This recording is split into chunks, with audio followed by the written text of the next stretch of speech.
esta mañana traemos un mensaje que se llama el Evangelio verdadero. Abran sus Biblias, los que la traen, en el libro de las Gálatas, capítulo 1. Gálatas, capítulo 1.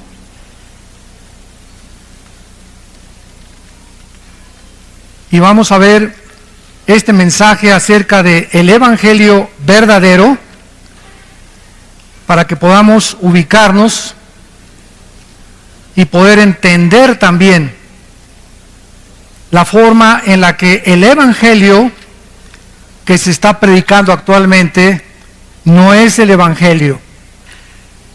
Y muchos de ustedes escuchan predicadores, falsos maestros, falsos apóstoles, a través de diferentes medios de difusión, y ya no saben distinguir.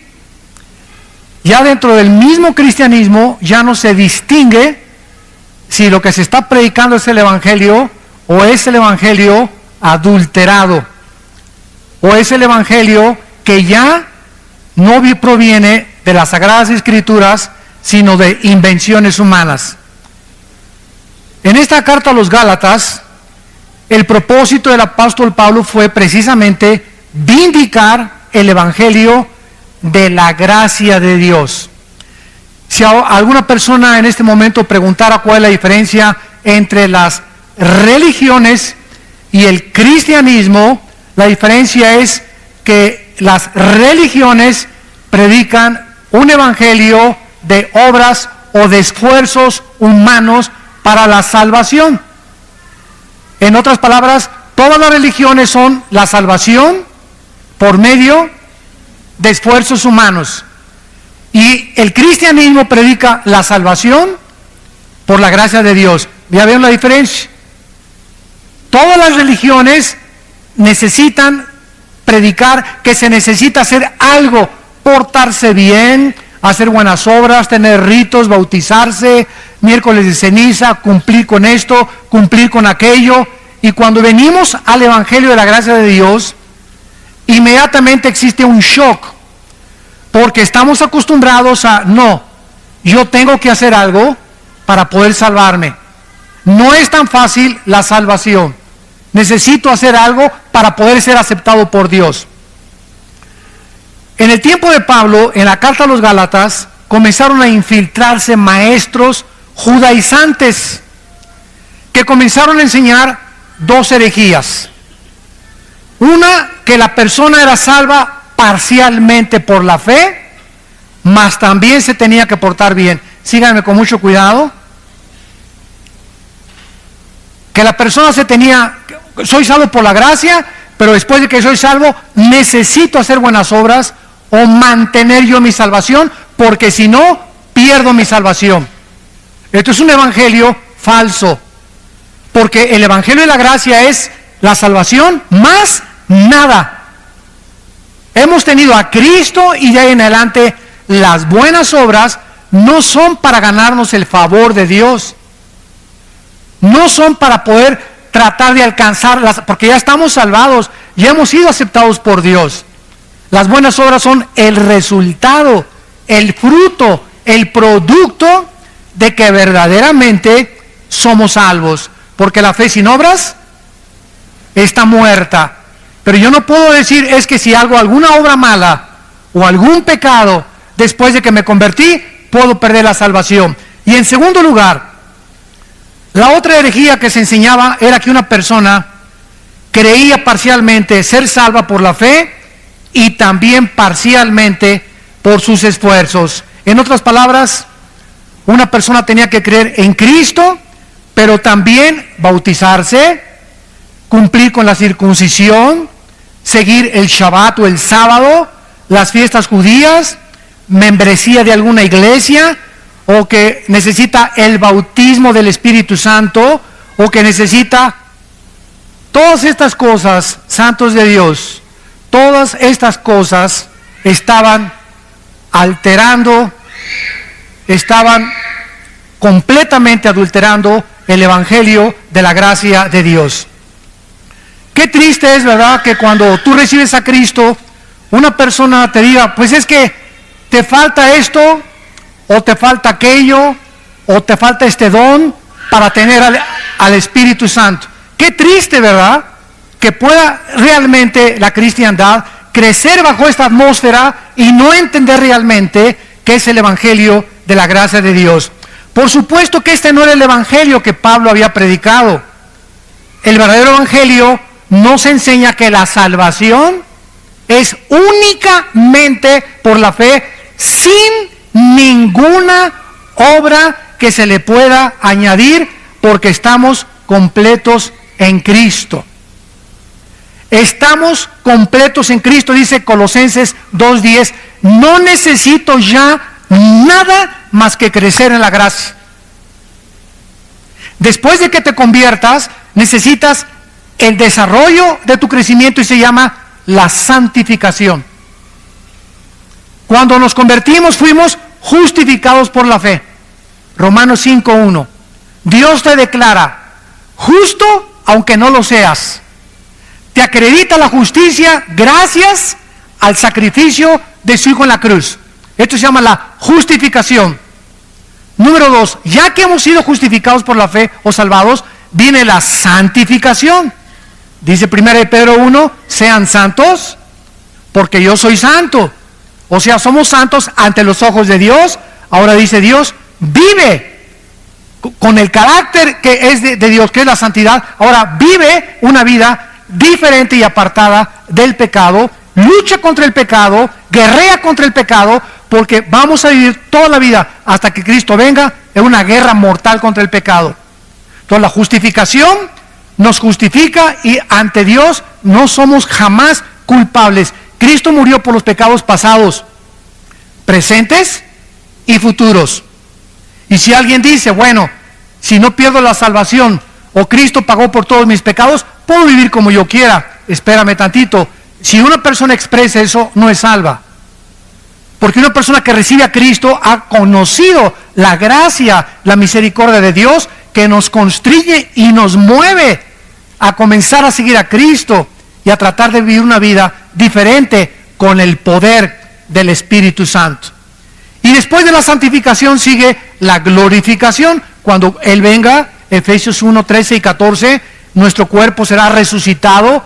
1 Juan, seremos como Él es cuando Él venga. Ya no habrá enfermedades, ya no habrá nada. Porque entonces seremos como Cristo es, con un cuerpo glorificado como Cristo es. No dioses, pero tendremos el cuerpo que Cristo tuvo cuando Él resucitó. Dice Efesios 1:3 que toda bendición espiritual nos ha sido dada, está en pasado. Hemos sido bendecidos con toda bendición espiritual en los lugares celestiales en Cristo. En otras palabras, cuando alguien te dice Dios te bendice, es porque ya te bendijo, porque ya las tenemos. No, Dios me va a bendecir la semana pasada con una casa, Dios me va a bendecir. Todas estas bendiciones ya las tenemos en el cielo, hay que bajarlas. Dios nos dice a los papás, yo te bendigo y tu generación será bendita.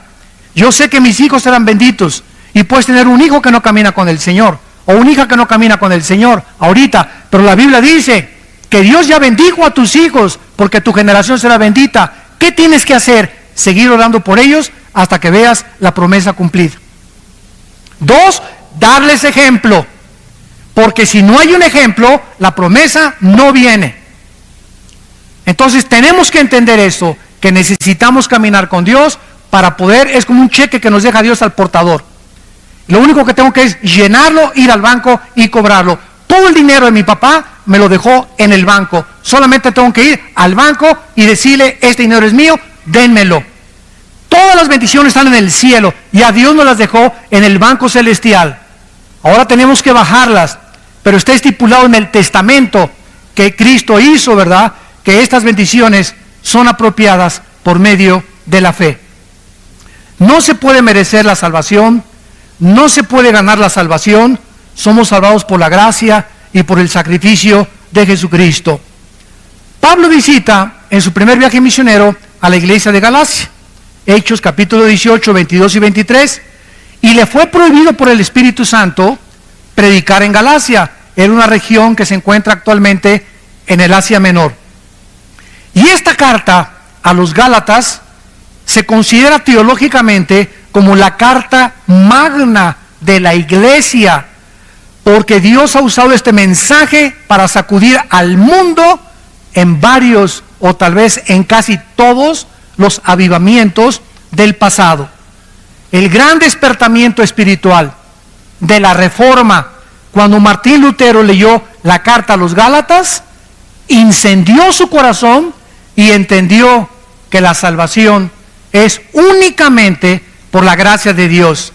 Cuando Juan Wesley, que creía que se perdía la salvación, leyó la carta a los Gálatas, pudo tener paz en su vida cuando escuchó un sermón basado en esta carta a los Gálatas. Vamos pues a comenzar a ver esta maravillosa carta y analizarla y darnos cuenta de qué forma el evangelio equivocado estaba infiltrando esta iglesia. Dice el versículo 6 al versículo 9. Capítulo 1 de Gálatas, del 6 al 9. Dice el apóstol Pablo: estoy maravillado, sorprendido, estaba asombrado Pablo, que tan pronto se hayan alejado santos de Dios. Qué fácil es alejarnos de la gracia de Dios por la influencia de falsos maestros, cuando no tenemos la responsabilidad de discipularnos y estudiar la Biblia entre semana. Se sorprende Pablo que esta iglesia que fundó, así en cuanto se fue Pablo, entraron los lobos rapaces judaizantes a la iglesia a comenzar a adulterar, a agregarle algo a la obra perfecta de Cristo en la cruz. Estoy maravillado de que tan pronto se hayan alejado del que los llamó por la gracia de Cristo, para seguir un evangelio diferente, o sea, de otra clase. Pablo dice: esto no es lo que yo les prediqué. Ustedes están siguiendo otro camino equivocado. Este no es el evangelio de la gracia de Cristo. No que haya otro, dice Pablo, porque es el evangelio de Cristo, el de la gracia, sino que hay algunos que los perturban y quieren pervertir el evangelio de Cristo. Pero si aún nosotros, Pablo se considera a sí mismo que si él mismo el año que entra regresara y les predicara otra cosa que los que le predicó el antepasado, que no lo creyeran. Ni yo mismo puedo cambiar el evangelio de Cristo. El evangelio que les prediqué es el único que puede permanecer. Y si yo regreso a predicarles otro evangelio diferente del que les prediqué, yo mismo vengo a ser condenado por Dios. O si un ángel, dice Pablo, y llega un ángel en la noche y te sacude los pies y te dice: pues este es el evangelio, dice Dios esto y esto y el otro, y lo que te anuncia el ángel o el marciano o el extraterrestre o la aparición o el misticismo o lo que haya sido, cualquier cosa sobrenatural que contradiga el evangelio de la gracia de Cristo, es un perverso, es un falso profeta, es un falso maestro, es un falso apóstol. Así nacen las sectas. Los mormones, por ejemplo. ¿Qué es el mormonismo? Un hombre llamado en el siglo XIX, a fines del siglo XIX, José Smith. Se le apareció un ángel y dijo que se llamaba Moroni. El ángel le dijo: vete a un monte y vas a encontrar unas tablas escritas en egipcio cuneiforme. Traduce esas tablas y de ahí salió el libro famoso del Mormón. Pero el ángel también le dijo: ¿sabes qué, Pepino? Tu esposa no es la única, puedes tener 7, 8, 9 más. Bueno, imagínense ustedes, ¿verdad? Si yo llego mañana a la casa de ustedes, le digo a mi esposa: ¿qué crees? Se me apareció un ángel. Ah, sí, mi amor, ¿y qué te dijo? Que tú no eres la única. Ya no vuelvo a dormir en mi casa. Me dice mi esposa: qué bonito, ahora agarras tus maletas y ahí nos vemos. Pero sin embargo, ahí nació la poligamia también, y dentro del mormonismo existe también que todos somos dioses, no creen que Jesucristo es Dios, porque nació bajo una falsa aparición a un hombre. Hay otra secta, los Testigos de Jehová, fundada por un señor Russell. Otra que se llama, ¿verdad?, Elena de White, que fundó la iglesia sabática. Todas estas sectas han nacido de personas que han sido, escúchenme con mucho cuidado, han dicho que han sido iluminadas, que han tenido visiones, que han tenido esto, que han tenido aquello, pero lo que han visto y lo que han recibido no va de acuerdo a las Escrituras. Y el única brújula, la única filtro, el único parámetro que podemos tener es la Biblia para juzgar quién está bien y quién está mal. Ahora, por ejemplo, hay una enfermedad dentro del cuerpo de Cristo que se llama la apostolitis. Hay apóstoles ya por todos lados. ¿Cómo comenzó el apostolitis en el año 2001? Virgen del Socorro. Durante 2000 años de la iglesia, ni los padres de la iglesia, los mismos apóstoles en las cartas apostólicas, Gálatas, Efesios, Filipenses, Corintios, Romanos, en todas las cartas, nunca fue la intención de ellos de nombrar más apóstoles. Nombraron pastores, nombraron ancianos, nombraron diáconos, nombraron obispos. Cuando murieron los apóstoles, siguieron los padres de la iglesia, Orígenes, Policarpo. Ninguno de ellos se consideró y consideraban el apostolado, si alguno se considera, lo considera una blasfemia. Pasaron 2000 años. Martín Lutero, Juan Calvino, Billy Graham, los predicadores del siglo XX, Billy Sunday, Hudson Taylor en la China, David Carey en la India, todos los misioneros, todos los grandes hombres de Dios, nunca se han llamado apóstoles. Pero en el 2001, una persona en California, un pastor, dijo que se acercó una profetisa, Virgen de la Macarena, y le puso las manos y le dijo: tú eres el ungido para formar una coalición internacional de apóstoles. Se fundó un club de apóstoles con $250 de cuota al mes. Y del 2001 para acá, quién sabe, ya todos son apóstoles ahorita. Y todos son autonombrados. Y consideran los que son apóstoles que tienen más autoridad que los pastores. Hay iglesias donde dicen: si en esta iglesia no hay apóstol, no es una iglesia de Cristo. Ni en el libro del Mormón, por el amor, socorro, existe eso. Ni siquiera en las sectas, las únicas sectas que se han atribuido el apostolado ha sido Roma y una secta que se llama La Luz del Mundo en Guadalajara. Son los únicos que han clamado la sucesión apostólica de Pedro. En el cristianismo jamás se vio eso. Los únicos apóstoles fueron los de Jesucristo. Ahora, hay una cosa que se llama apóstol y otra cosa que se llama apostolado, que son dos palabras diferentes. Apóstol significa enviado a una comisión especial. Apostolado es o alguien que lleva una comisión de parte de una iglesia, pero no el título del apóstol. Entonces, un misionero del siglo XXI que va a la India o que va a China o que los misioneros que tenemos nosotros sosteniendo por todos lados, están llevando un apostolado, una misión, pero ellos en sí mismos no se autonombran apóstoles, porque ese título le corresponde solo a los que están en Apocalipsis del capítulo 20, 21 y 22, y les corresponde a los apóstoles de Jesucristo, y sus nombres están en la Nueva Jerusalén. El otro día me encontré un apóstol y estaba así mirándome con los brazos así, y le presento el hermano al apóstol fulano de tal, y así me veía. ¿Y usted qué es? Le dije: yo soy un pobre siervo inútil, le dije. Es lo que soy, un siervo inútil. Usted no es apóstol. No, no soy apóstol. Soy un siervo de Dios, nada más. Inútiles. Y por su gracia somos salvos. Y le dije: ¿cómo se llama usted? Y me dice: Juan Camaney. Por decir algo. Por decir algo. Y le dije: oiga, espéreme tantito. Y me fui a Apocalipsis, a la Nueva Jerusalén. Le dije: oiga, ¿no está aquí su nombre? Aquí están los nombres de los apóstoles en los cimientos de la iglesia, y aquí no está usted. Póngale también 1 Juan Camaney 2:1 a la Biblia. Pero vuelvo a repetir. repetir, ya no se distingue. Ya los cristianos aceptan todo como si fuera verdad.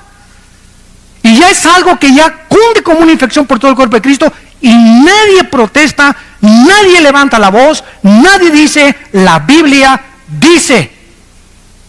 Ya no se citan las Escrituras. Entonces se acepta como un hecho y comienza el cuerpo de Cristo a ser infectado con títulos, y todo esto lo único que hacen es ensoberbecer a las personas. Yo he entrado a casa de muchos amigos míos del ministerio y en su escritorio ya ponen en su escritorio apóstol fulano de tal, y le hacen a la gente que les llame apóstoles. Bueno, vamos a ver la palabra de Dios. Cristo en Mateo capítulo 13, vamos a Mateo 13, profetizó que la iglesia de Jesucristo, a la cual pertenecemos, los que han sido nacidos de nuevo, los que han sido sellados, convertidos y bautizados con el Espíritu Santo en el momento de la conversión, por el amor de Dios.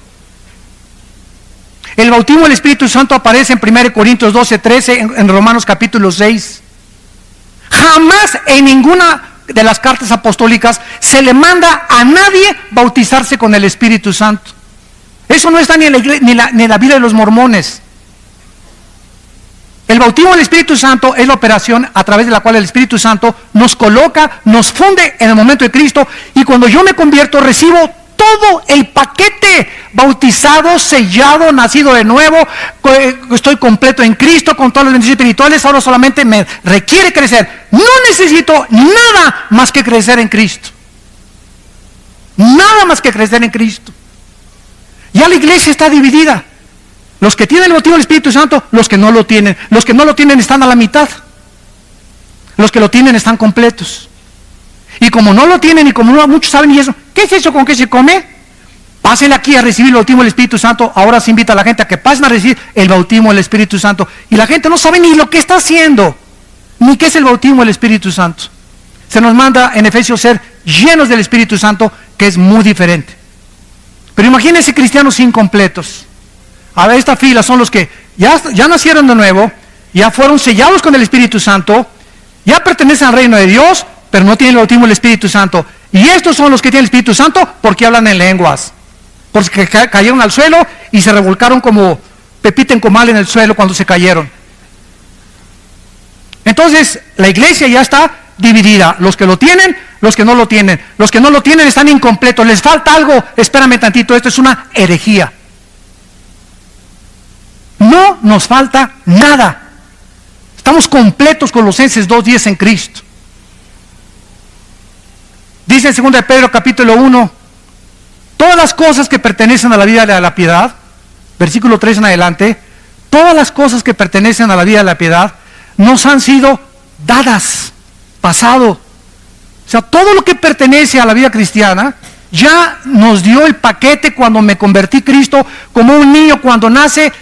No, le falta el oído, le falta el olfato. Mira, el niño nació completito, está entero el bebé, tiene pulmones, tiene oído, tiene ojos, pero le falta crecer, desarrollarlos, pero no le falta nada porque sería un fenómeno, sería hijo de los marcianos. Entonces cuando nacemos de nuevo, nacemos completitos, no nos falta nada. Tenemos todo lo que Dios nos ha querido dar. Los dones me los dio Dios.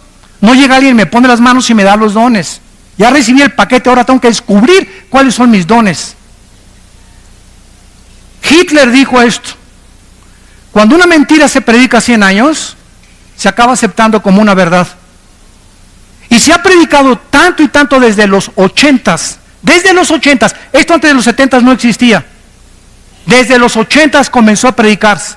Te falta algo, necesitas hacer esto, necesitas por aquel lado, necesitas bautizarse. Si no te has bautizado, Cristo no te acepta. Si no hablas en lenguas, no tienes al Espíritu Santo. Si no tienes el bautismo del Espíritu Santo, no puedes hablar en lenguas. Si no hablas en lenguas, no puedes tener la unción. Te falta algo, te falta algo, te falta algo. No nos falta nada en Cristo, porque su obra fue perfecta en la cruz. y cuando Él muere nos dio todo absolutamente.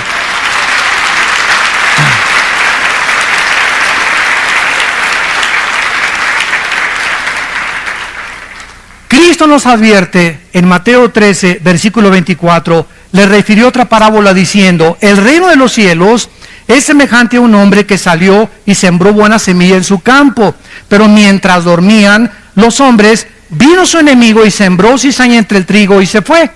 Cuando salió la hierba y dio fruto, entonces apareció también la cizaña. Vinieron entonces los siervos del padre de familia y le dijeron: Señor, ¿no sembraste buena semilla en tu campo? ¿De dónde pues tienes cizaña? Él les dijo: un enemigo ha hecho esto. Escuchen, un enemigo ha hecho esto. Y los siervos le dijeron: ¿quieres pues que vayamos y la arranquemos? Él les dijo: no sea que arrancar la cizaña, arranquen también con ella el trigo. Dejen crecer juntamente lo uno y lo otro. ¿Hasta cuándo? Hasta la siega, hasta que Él regrese. Y al tiempo de la siega, yo diré a los segadores, o sea, en este caso serán los ángeles: recojan primero la cizaña, átenla en manojos para quemarla, pero recojan el trigo en mi granero. Y en el versículo 36 del mismo capítulo dice: despedida a la gente, entró Jesús en la casa y acercándose a él sus discípulos le dijeron: explícanos la parábola de la cizaña del campo.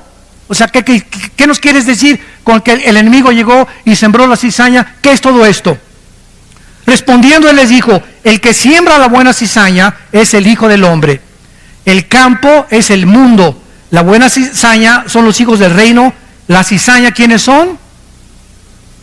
Los hijos del malo. El enemigo que la sembró es el diablo. La siega es el fin del siglo y los segadores son los ángeles. Cristo nos advierte que cuando su iglesia fuera inaugurada, desde hace 2000 años hasta que Él regrese, todas las iglesias, todas, esta vida nueva para el mundo, nazarenos, presbiterianos, bautistas, amistad cristiana, llámale como tú lo quieras, cualquier iglesia evangélica, cristiana, bíblica, tiene dos tipos de membresía, o de colaboradores o de asistentes. Unos son nacidos de nuevo, y en todas las iglesias hay hijos de Satanás. Todas las iglesias, sin ninguna excepción, tenemos sembrada semilla del maligno. O sea, no el que está a tu derecha ni a tu izquierda y lo ves, aleluya, gloria a Dios, etcétera, etcétera. Realmente a lo mejor no es lo que él es. Y por eso hay tantos cristianos decepcionados. Ay, ¿se acuerda usted del hermano Pancho Camaney? Sí, me acuerdo. Pues iba a la iglesia y todo, y anda ahí de borracho. Pues no, que el cristianismo, ¿sabes una cosa? No, salieron de nosotros, pero no eran de nosotros, porque si hubieran sido de nosotros, hubieran permanecido con nosotros. Salieron para que se manifestara que no todos son de nosotros. 1 Juan capítulo 2. Segunda de Pedro capítulo 2, les ha pasado lo que al perro y lo que al puerco. El perro, cuando vomita, se come el vómito. Y al puerco sacas a Piggy y lo metes con champú y lo lavas y comienza y le echas Chanel. ¿Y qué hace el puerco? Chun, chun, chun, chun, se regresa al lodo. ¿Por qué el perro se come su vómito? ¿Por qué? Pues porque es perro. Por el amor de Dios, no es gato, ni tigre, ni jirafa. Es su naturaleza. ¿Por qué el puerquito, aunque lo laves y le eches Chanel, le gusta el lodo? Porque es la naturaleza de los puerquitos. ¿Qué está diciendo el apóstol Pedro? Que esas personas que regresan ahí, su naturaleza nunca fue cambiada. Por eso regresaron al lodo. Nunca fueron, no perdieron la salvación, nunca estuvieron con nosotros como Judas. Judas desayunó, comió, cenó, viajó con Cristo, y Judas nunca fue salvo. Lo dice Juan 13, Juan 17. Que era hijo del maligno, era el hijo de perdición, el hijo de pecado. Nunca Judas tuvo la salvación, jamás la perdió porque nunca la tuvo. Cristo oró claramente por sus discípulos, jamás oró por Judas, porque sabía que era hijo del maligno, era la cizaña. Y si Cristo tuvo una cizaña en el grupo que lo siguió, imagínense las demás iglesias. Entonces, no te decepciones por aquellos cristianos que hacen faltas, que caen al suelo. Ahora bien, es muy importante esto. Esto no significa que un cristiano nunca va a caer, pero sí significa que si cayó, de las orejas lo regresa Cristo al rebaño. Porque Dios dice, Romanos 12, Hebreos 12, al que ama, pao, pao, pao. Dios al que ama le da cuero, al que ama disciplina. Y si tú eres un cristiano que conoces a alguien que ya tiene 2 o 3 años, allá otra vez en el mundo, nunca fue cristiano, aunque salió de nosotros, nunca fue sellado con el Espíritu, nunca nació de nuevo, oyó el Evangelio, oyó a Cristo, pero jamás se salvó. Y por eso jamás regresó tampoco. Pero vamos a oír de muchos cristianos que cayeron y ya regresaron al rebaño. Y el hermano cayó en la borrachera 6 meses y le fue como en feria, porque era hijo de Dios. Pero si no te disciplina Dios, no eres hijo de Dios. Entonces hay 2 tipos de apóstatas. El apóstata, la palabra apóstata significa salirse del camino. Hay cristianos que se brincan el rebaño, como el cuento del pastor. Había una oveja que se brincaba el rebaño una vez y allí iba el pastor por ella. 2 veces y fue por ella, porque el pastor busca sus ovejas. Y la tercera vez el pastor dijo, le voy a romper una pierna para que ya no se vuelva a brincar. Prefiero que ande coja dentro del rebaño a con las 4 patas y se la come el lobo. Entonces muchas veces Dios tiene a muchos cristianos que meterlos bajo una disciplina física, que te suceda un accidente tremendo, que pierdas un ojo, que pierdas una pierna, un ataque al corazón, alguna enfermedad, que pierdas el trabajo, una crisis moral, para que te haga reaccionar que no podemos hacer nada sin Él. Somos tercos, tercos, tercos de corazón. Pero como somos hijos, Dios dice, nunca te dejaré ni te desampararé. Pero mientras no entiendas, te va a ir como en feria en tu vida. No vas a tener paz, las cosas no te van a salir como tú quieres, no vas a progresar. ¿Por qué? Porque crees que te puedes burlar de mí. Y como eres mi hijo, como eres mi hija, no te puedo dejar sin disciplina. La palabra disciplina, pedagogos, que significa pedagogía, viene la palabra pedagogía, significa educar el carácter. Y dice en Hebreos 12, ¿qué pues? Te haré entender y te enseñaré el camino que debes andar. ¿Iré contigo con vara o con la palabra? O sea, Dios aplica la disciplina hablándonos primero. Cada domingo nos habla Dios, nos expone nuestros pecados, nos muestra nuestra necesidad de Él. Pero si salimos a la calle y seguimos viviendo y somos sus hijos como nos da la gana, nos va a ir como en feria en la vida. Cristo dijo, prefiero que entres manco, tuerto, cojo al cielo, que entres entero y te quemes en el infierno. Ahora vayamos a Hechos capítulo 20 y veamos al apóstol Pablo, cuando Pablo se fue de la iglesia de Éfeso, les hizo la misma advertencia de Cristo con más claridad, porque ya la iglesia estaba formada. Hechos capítulo 20, versículo 29. Porque yo sé, o sea, Pablo estaba absolutamente seguro, sin ninguna duda alguna, yo sé que después de mi partida, esta es la importancia del pastoreo, yo sé que después de mi partida entrarán en medio de ustedes conejitos. Eso dice. Conejitos chinguanguanchones. Los lobos es el animal que el Espíritu Santo escogió, porque es el animal depredador que está esperando que su plato favorito son las ovejas.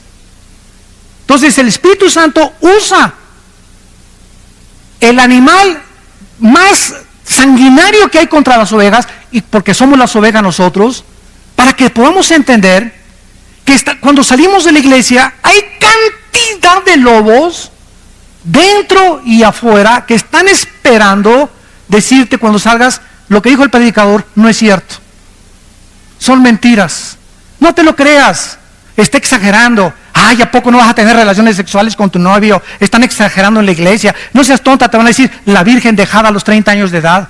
Ya se te pasó el camión y ya no te has subido a ninguno.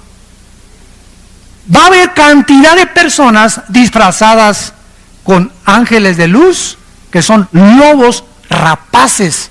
Y dice Pablo, van a entrar al rebaño hombres, lobos rapaces, que no perdonarán el rebaño.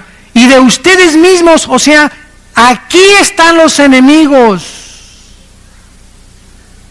Los más grandes enemigos del cristianismo están mezclados con los verdaderos cristianos.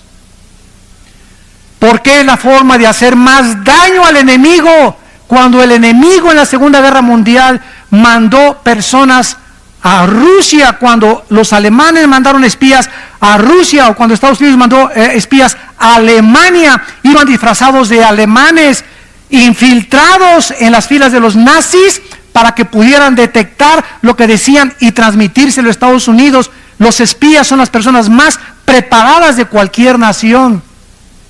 Y así es exactamente en el mundo espiritual, es exactamente lo mismo. Van a entrar hombres perversos que hablen cosas perversas para arrastrar a los discípulos fuera del rebaño. Vamos a 1 de Pedro ahora, capítulo 2.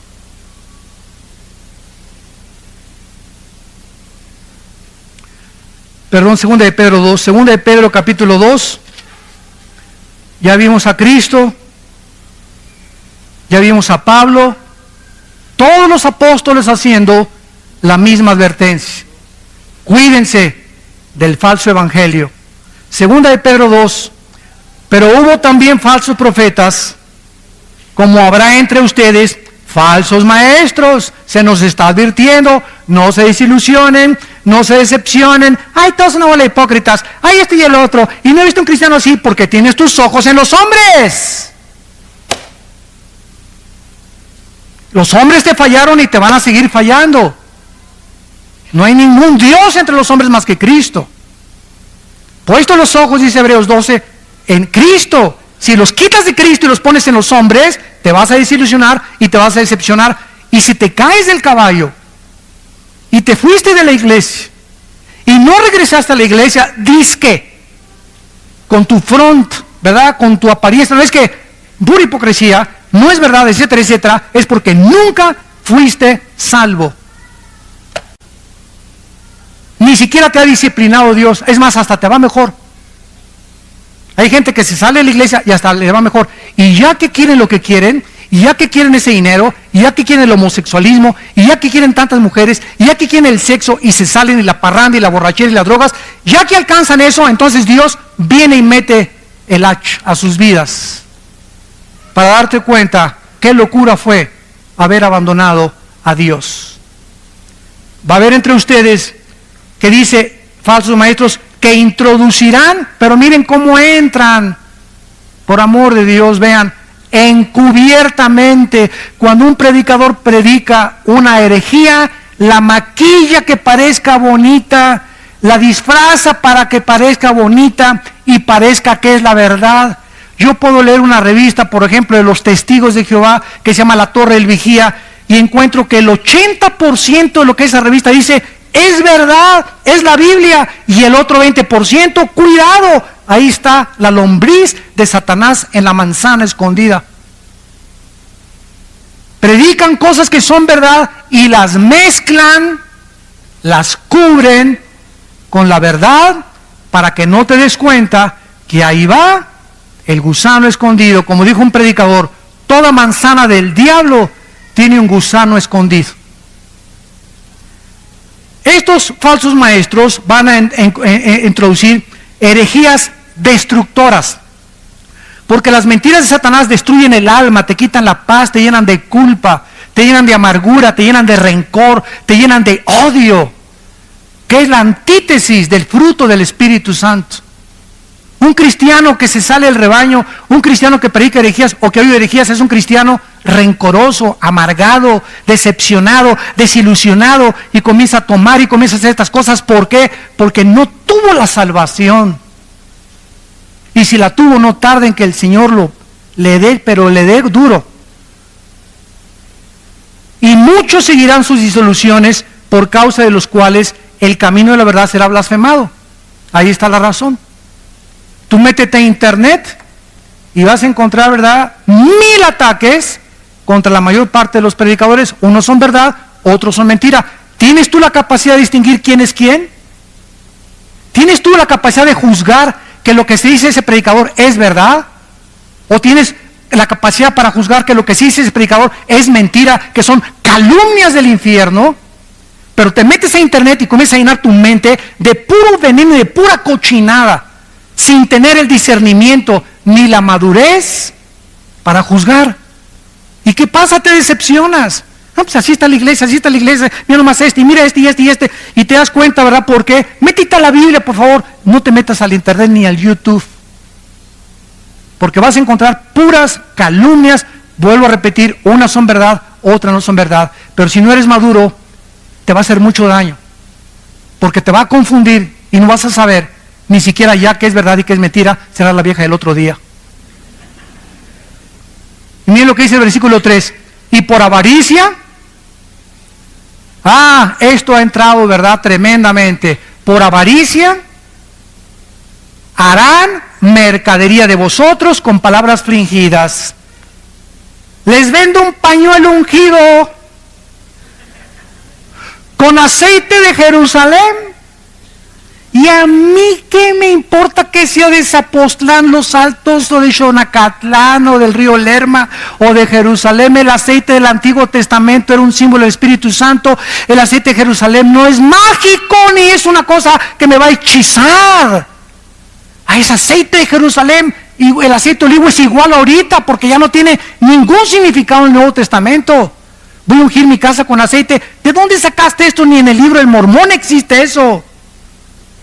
No voy a ungir aquí para que pueda. La unción es del Santo, 1 Juan 2, y ya la tenemos. La unción es el Espíritu Santo. Ya no hay aceite que nos unja. El aceite fue usado en el Antiguo Testamento por los sacerdotes, para ungir a los sacerdotes, para ungir el mobiliario del tabernáculo, y dejó ya de tener ese simbolismo. Ya en el Nuevo Testamento tiene otro. La única vez que se usa es Santiago, donde dice que los líderes de la iglesia unjan con aceite a los enfermos. Los líderes, los pastores de una iglesia, nada más. No dicen que unjas a tu perro, ni tu casa, ni tu baño, ni tu excusado tampoco. Entonces, ¿de dónde hemos sacado tantas cosas? Le ven un pañuelo ungido. ¿Ungido por quién? Es que un pastor oró y ahí tiene la unción, ahí está su mano en el pañuelo, y lo pone usted en el cojín y se le va a quitar el dolor de cabeza, hermano. ¿Saben ustedes, santos de Dios, cómo se llama esto? Esto se llama hechicería. Quiero decirles algo. La iglesia que estamos estudiando, la iglesia de Galacia, era una iglesia, lo vamos a ver, hechizada. Habían entrado poderes de demonios a esa iglesia, y a los que son la cizaña comenzaron a infectarlos para contagiar a las ovejas sanas.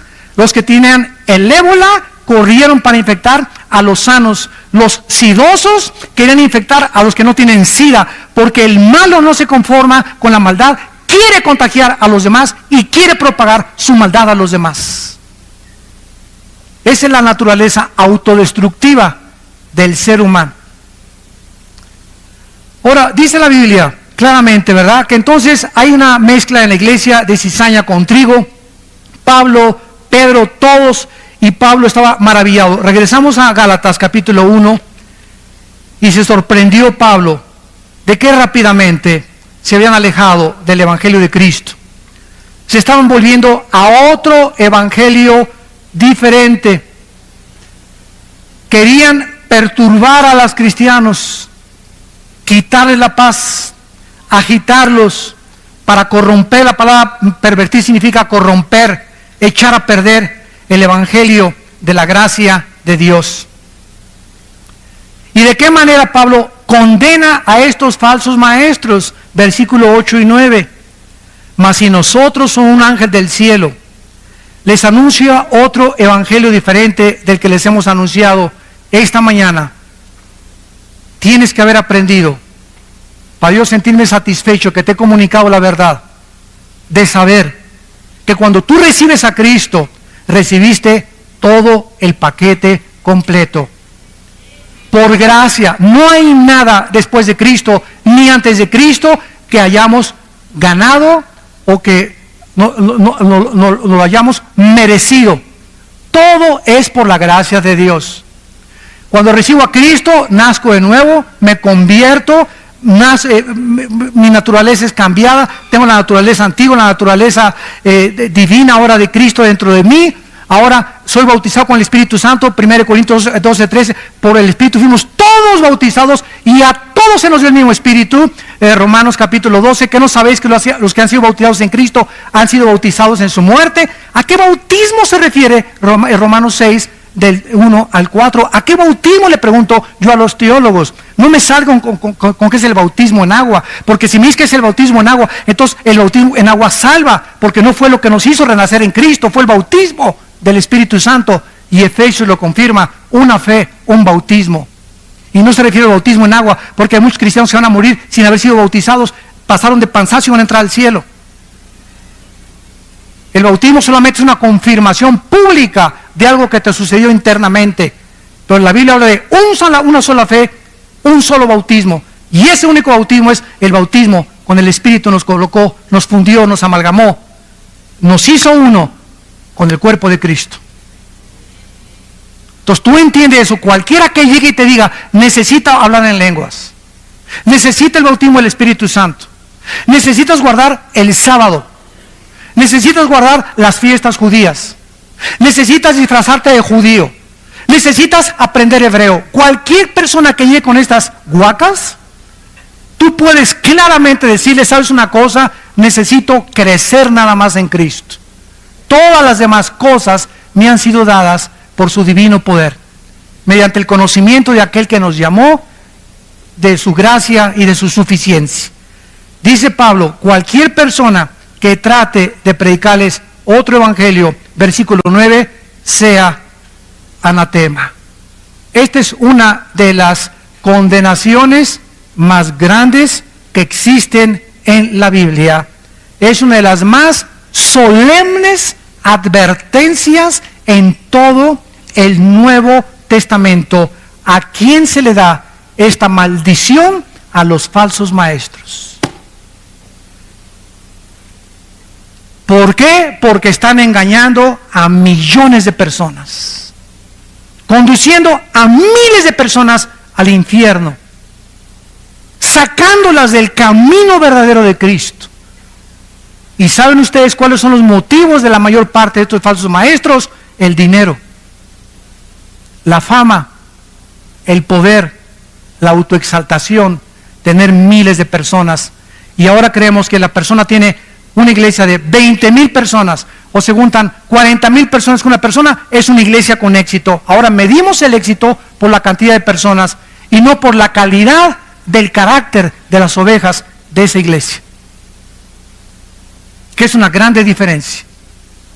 Cuando lleguemos al cielo no me va a decir Dios: a ver, Armando, ¿cuántas almas, Señor? Estoy en los récords Guinness, más 25 millones de almas gané, hice 50,000 iglesias, Señor, mi iglesia tenía 10 servicios, gracias a Dios, qué bueno, muchachito, nada de eso es malo, ¿verdad? Bueno, muchachito, está bueno, muchachito.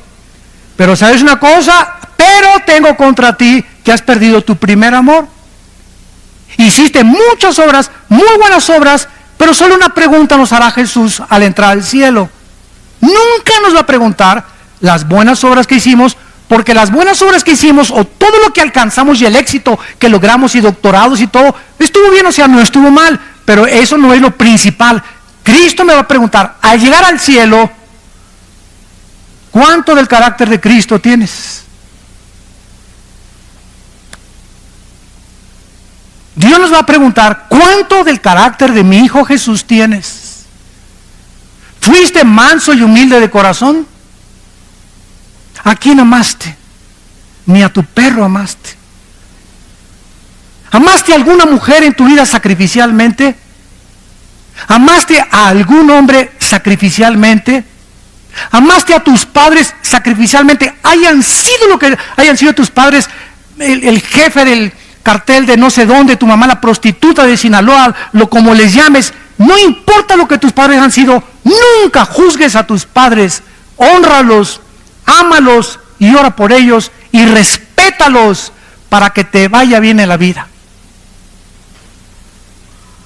Si tuviéramos lenguas, si tuviéramos dones, 1 Corintios 13, si tuviéramos todo el conocimiento, ¿se acuerdan? Si tuviéramos toda la teología y no tenemos amor, ¿qué cosa? ¿Qué es lo que va a valer cuando lleguemos al mundo?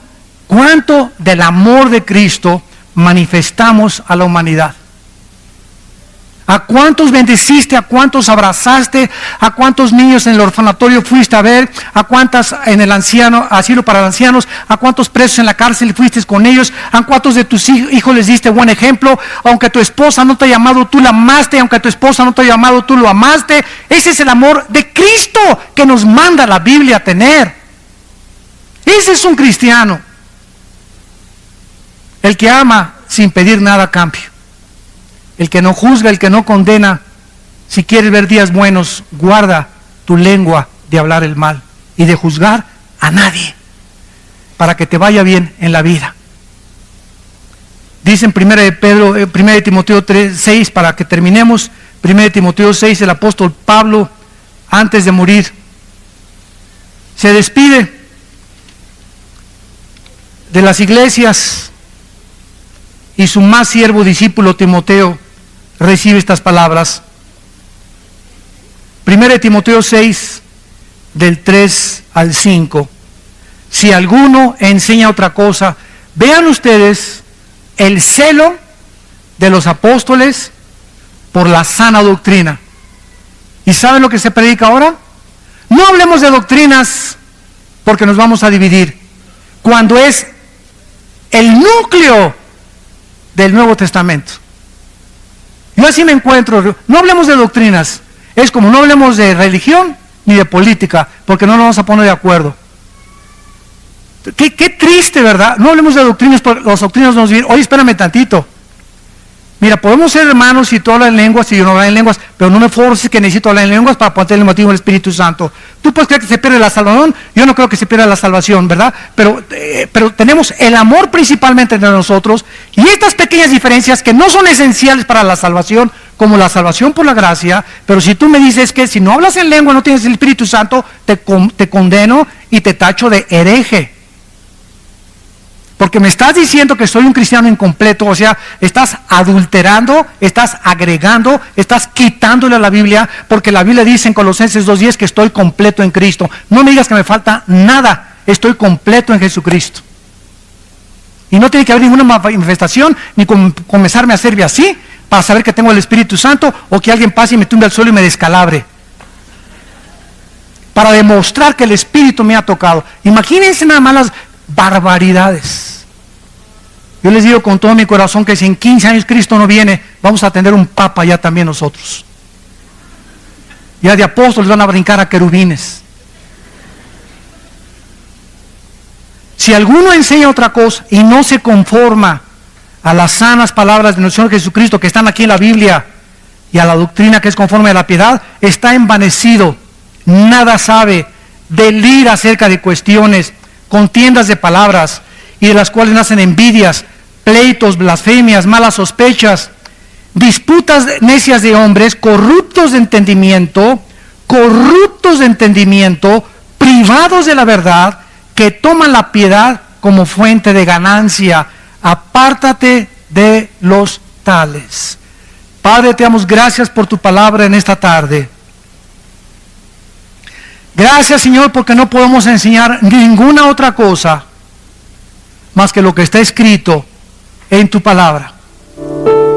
Te damos gracias porque en el momento en que pusimos nuestra fe en la obra perfecta, eterna, incomparable de Cristo en la cruz, tú nos has recibido mediante la fe para ser adoptados como tus hijos y como tus hijas, y como tales todo lo que está en tu palacio nos pertenece, pero no nos los puedes dar porque a un niño no se le puede dar una motocicleta hasta que crezca, ni un carro.